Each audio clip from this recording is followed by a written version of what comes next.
Good afternoon. As I said in my State of the Union address, I'm going to always be honest with the American people. Today, I want to talk with you about the cost here at home of Putin's decision to brutally and savagely invade a sovereign nation. The fact is, he's causing thousands of deaths and untold destruction. Working with our NATO allies and our European partners and beyond that, we're responding.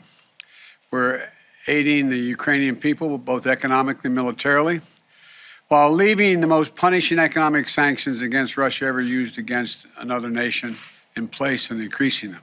Thus far, these actions are crippling Russia's economy, isolating Putin from the world, and helping Ukrainians fight for their country and ease their suffering. But as I've said from the start, Putin's war is imposing a cost on America and our allies and democracies around the world. Today, I want to talk about one aspect of Putin's war that affects and has real effects on the American people. Putin's price hike that Americans and our allies are feeling at the pump. I know how much it hurts. As you've heard me say before, I grew up in a family like many of you, where the price of a gallon of gasoline went up. It was discussion at the kitchen table. Our family budgets, your family budgets, to fill a tank, none of it should hinge on whether a dictator declares war. So today I'm laying out a two-part plan, not only to ease the pain that families are feeling right now, but to end this era of dependence and uncertainty, and to lay a new foundation for true and lasting American energy independence. Parenthetically, just imagine if, in fact, Europe didn't have to count on Russian oil, if they were energy independent. It would change the nature of so much. The problem we're facing with gas prices has two roots. First, the pandemic. When COVID struck, demand for oil plummeted, so production slowed down worldwide. Because of the strength and the speed of our recovery, demand for oil shot back up much faster than the supply. That's why the cost of gas began to rise last year. The second route is Vladimir Putin. The start of this year, gas was about $3.30 a gallon.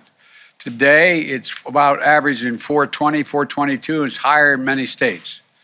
Nearly $1 more in less than 3 months. And the reason for that is because of Putin's war. And now many people are no longer buying Russian oil around the world. I banned the Russian import of oil here in America. Republicans and Democrats in Congress called for it and supported it. It was the right thing to do. But I said at the time, it's going to come with a cost.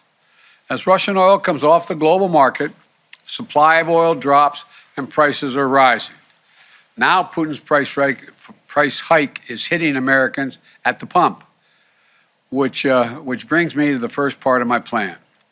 To immediately increase the supply of oil, our prices are rising because of Putin's action. There isn't enough supply. And the bottom line is, if we want lower gas prices, we need to have more oil supply right now. For U.S. oil companies that are recording their largest profits in years, they have a choice. One, they can put those profits to productive use by producing more oils, restarting idle wells, or producing on the sites they already are leasing, giving the American people a break by passing some of the savings on to their customers and lowering the price at the pump. Or they can, as some of them are doing, exploit the situation, sit back, ship those profits to the investors, and while American families struggle to make ends meet. Look, this is a moment of consequence and peril for the world, and pain at the pump for American families. It's also a moment of patriotism. I want to acknowledge those companies that have already announced they're increasing immediate production. They're investing money to produce more oil, and also clean technology we need to reduce our dependence on oil in the future. They have everything they need, nothing standing in their way. And they've indicated they will be producing an extra 1 million barrels of oil per day, probably starting as early as this fall. That's progress. But some companies have been pretty blunt. They don't want to increase supply because Putin's price hike means higher profits. One CEO even acknowledged that they don't care if the price of a barrel of oil goes to $200 a barrel. They're not going to step up the production. I say enough. Enough of lavishing excessive profits on investors and payouts and buybacks when the American people are watching. The world is watching. U.S. oil companies made nearly $80 billion in profit last year, and this year those profits are expected to continue to soar. This is the time, not the time to sit on record profits. It's time to step up for the good of your country, the good of the world, to invest in immediate production that we need to respond to Vladimir Putin, to provide some relief for your customers, not investors and executives. Look, I'm a capitalist. I have no problem with corporations turning a good profit. But companies have an obligation that goes beyond just their shareholders, to their customers, their communities, and their country. No American company should take advantage of a pandemic or of Vladimir Putin's actions to enrich themselves at the expense of American families. Investing those profits in production and innovation. That's what they should do. Invest in your customers. And it isn't just like, it's not the patriotic thing, it is good for your business as well. Right now, oil and gas industry is sitting on nearly 9,000 unused but approved permits for production on federal lands, or more than 1 million unused acres they have a right to pump on. Families can't afford that companies sit on their hands. So, to help execute this first part of my plan, I'm calling for a use it or lose it policy. Congress should make companies pay fees on wells on federal leases they haven't used in years, and acres of public land they're hoarding without production. Companies that are already producing from these wells won't be affected, but those sitting on unused leases and idle wells will either have to start producing or pay the price for their inaction. Look, the action I'm calling for will make a real difference over time. But the truth is, it takes months, not days, for companies to increase production. That's why the next part of my plan is so important. Today, I'm authorizing the release of 1 million barrels per day for the next 6 months, over 180 million. We'll never have to deal with this problem again. Ultimately, we and the whole world need to reduce our dependence on fossil fuels altogether. We need to choose long-term security over energy and climate vulnerability. We need to double down on our commitment to clean energy and tackling the climate crisis with our partners and allies around the world.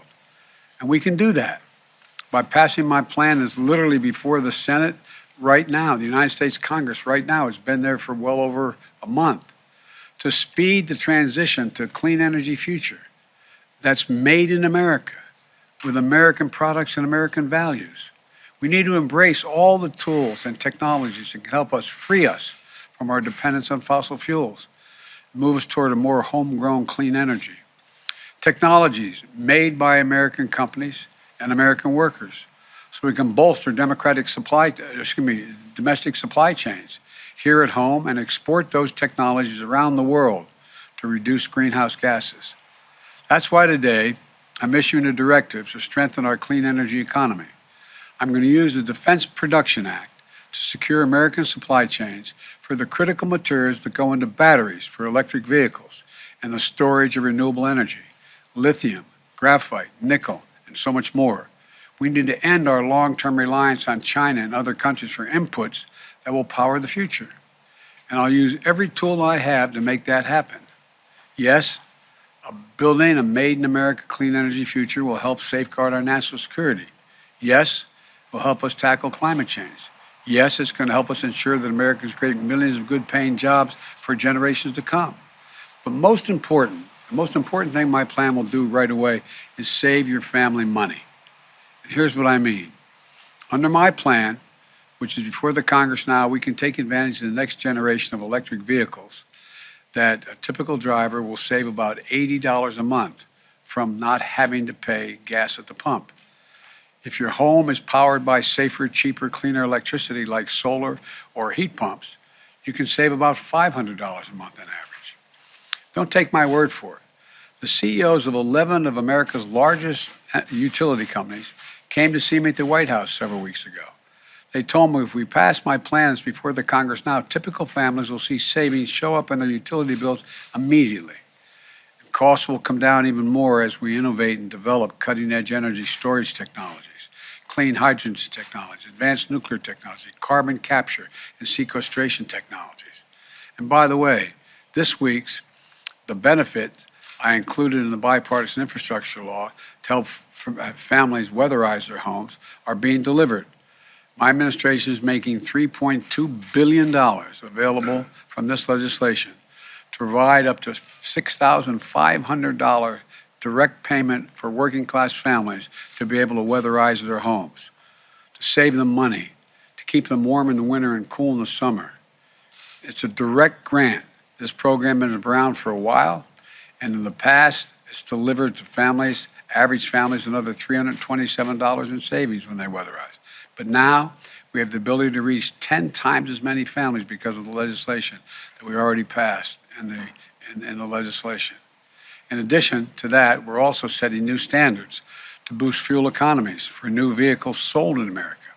Within 5 years, we're going to travel 10 miles more on every single gallon we have because the average fuel economy of 49 miles of the gallon is going to be required. That means hundreds of dollars in savings for families at the pump. We're also setting similar standards for appliances, from your air conditioner to your microwave, your refrigerator, washers, dryers.